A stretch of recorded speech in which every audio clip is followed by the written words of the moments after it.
I am here tonight to tell you about a father who loved his son and a son who loved his dad. The way this story is going to unfold for you is a little bit different, because I want to bring it to now. You see, a dad would go home and he would go by the school, and every now and then he would pick up his son and say, "Son, why don't you go to work with me?" The boy loved that. And when his dad would just come and pick him up, he was the happiest boy ever. He knew that he would get to spend the afternoon with his father at work, and he would get his coat, and they would walk, and he would bring hot chocolate for his son, for it's really cold, and they would go through. But this boy was different. This boy would see things. This boy wasn't normal. And when they were walking one afternoon going to where dad worked, this boy would notice things that other people wouldn't notice. He see things other people wouldn't see. He sees a man in a bathrobe in the middle of the street who's yelling at a second-story window. He sees a woman who's very angry at him and doesn't really want to hear what he says. This boy, as the rest of the world hustles by, he slows down. He sees the hurt and the pain. He sees the anguish and the sorrow. He sees the window close and a desperate man trying to get it. What he did doesn't matter. That he hurting is all that matters. And this boy would see these things. His father rushes and gets him by the hand and says, "Let's go. Be late." He would stop and look one more time. Can I stop his pain? Can I stop her hurt?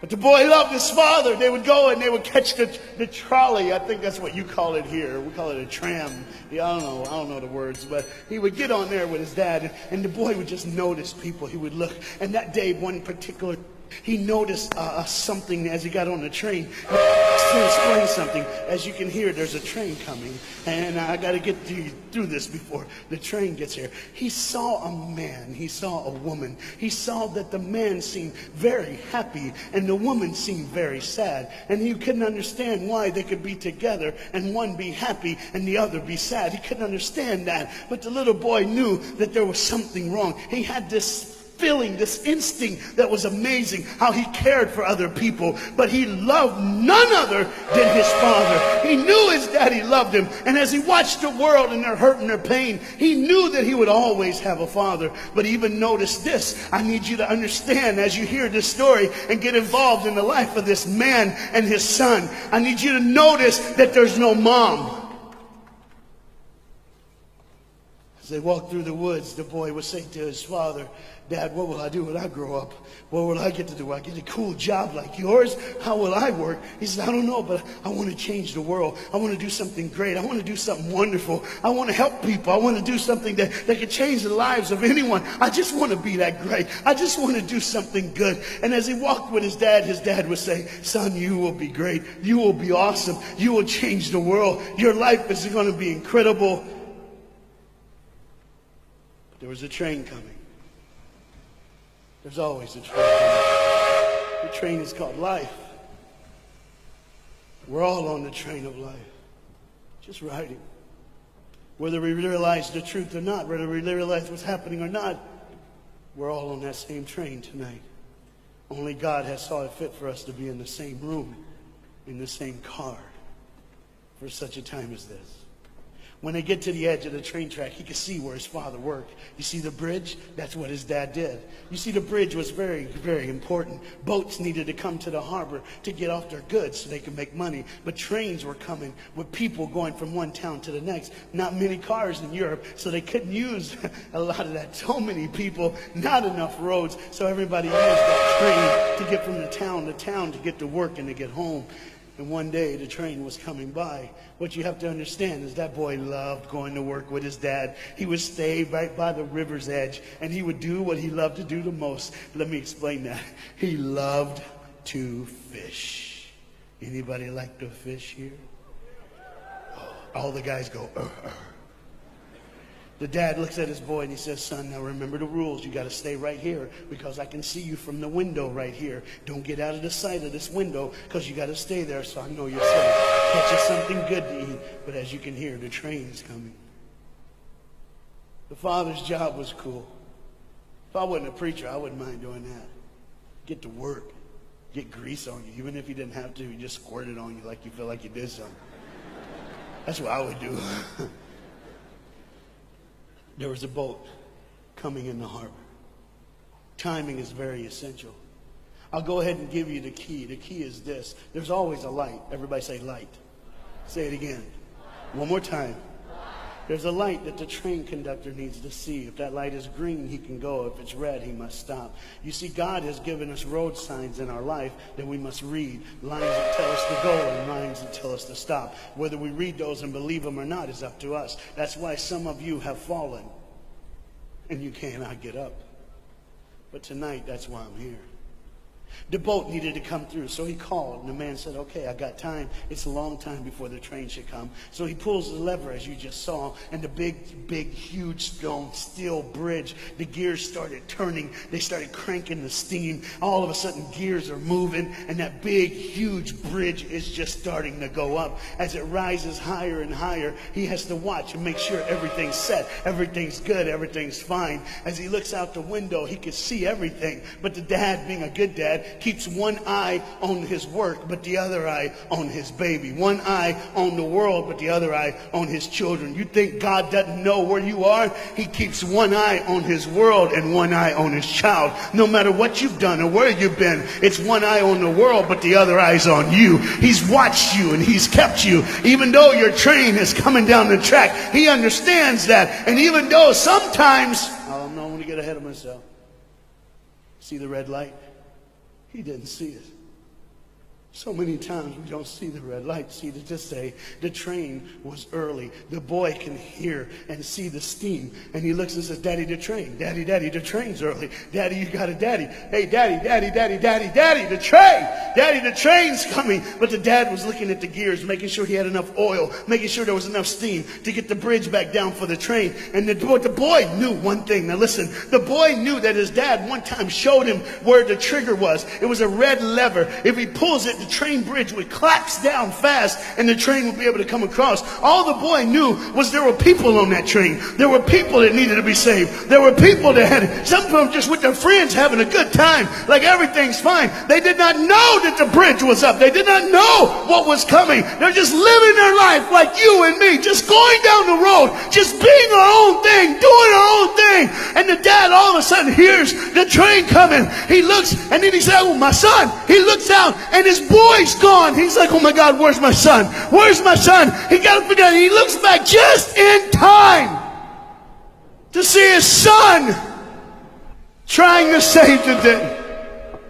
All he had to do was pull that lever. He reaches in to pull it, and the boy pulls too far, and he falls in the hole. Now it's on the father. And God the Father, did you hear me? God the Father has to make a choice. It's his now. Do I save my son, or do I save the world? But they don't even know. They don't even know. The greatest decision of his life. He can blame it on them not seeing the red light. He can blame it doesn't matter anymore. Pull the lever, save the world. Leave it up, save your son. For God so loved the world that he gave his only son.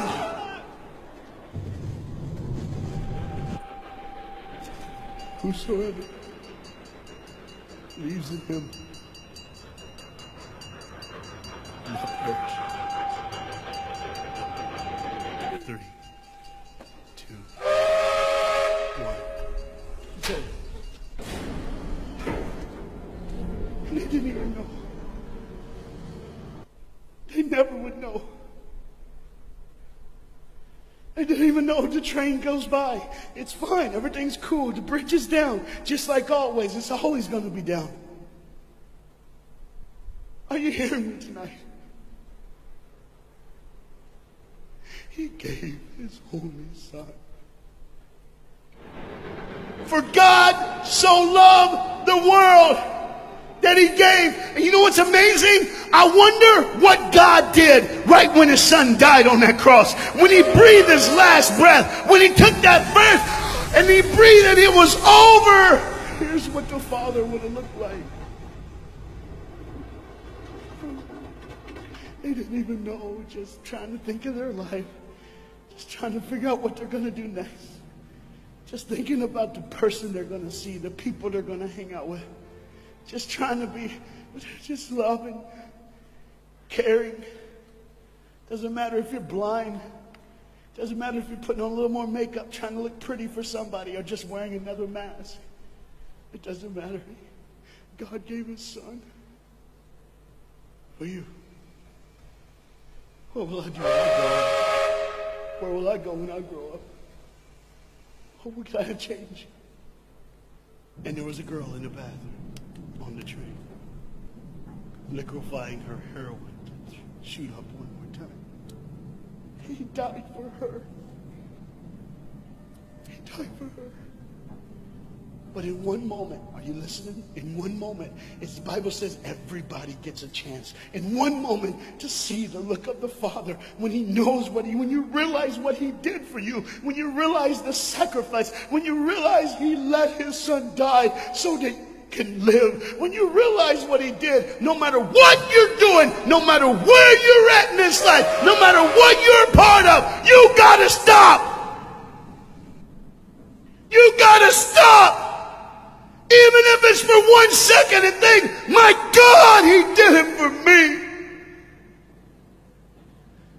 He did it for me. And I pray to God you drop what you're doing. Drop what you're doing. With all the pain and the hurt and the sorrow in the world, he did it for you. That's why you're so quiet. You see, the train's coming. The train's coming. Everybody has things. You have ways of I don't want to do that. I don't want to, but why do I keep doing it? Even Paul said, why do I do? My flesh tells me, and I do what I know is wrong, and I don't do what I know is right. You got to understand tonight, the fight is on, and we can win. We become more than conquerors through Jesus Christ. And I'm not preaching just for me. I'm preaching on behalf of you. But what you got to understand is, there had to be a moment in those 3 days when Jesus died on a Friday and rose again on a Sunday. There had to be this moment. Go ahead, look at the screen. When it was just God and his baby and his son.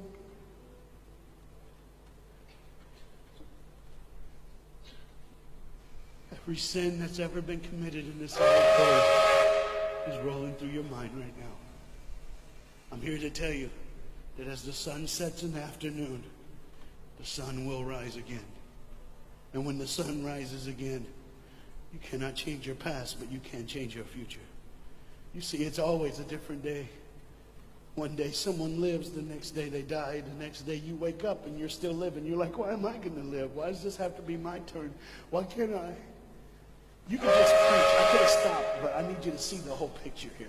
You see, because when God the Father gave his only son, when Jesus Christ breathed his last breath and he died, he did it in a way that you can never ever say, you don't know me, you don't understand me, God don't understand my pain, God don't understand my sorrow. You see, that's the very train that boy was on. That's the very train that he was on. And as this dad remembers, look real close. You see the pictures of the people? Bam, there they are. If there's somebody added in the picture, isn't it? Bam, there they are. Do you see who's added in it? In every face of every person, Jesus is in their life. Why? Because when you're the greatest sacrifice, you always end up in everyone's life. No matter where they are, who they are. He did it so that you can say he was there all the time. Waiting patiently in line. Jesus Christ was there all the time. And the train keeps going. The train keeps coming. Train keeps moving. People keep living and people keep dying. And God the Father just watches it all. One eye on the world, the other eye on you. Some of you are starting to figure it out. You're like, what is he looking for? Just one girl. Because see, the whole horrible day, God only had his eyes on one person. And it was just a day on the street corner.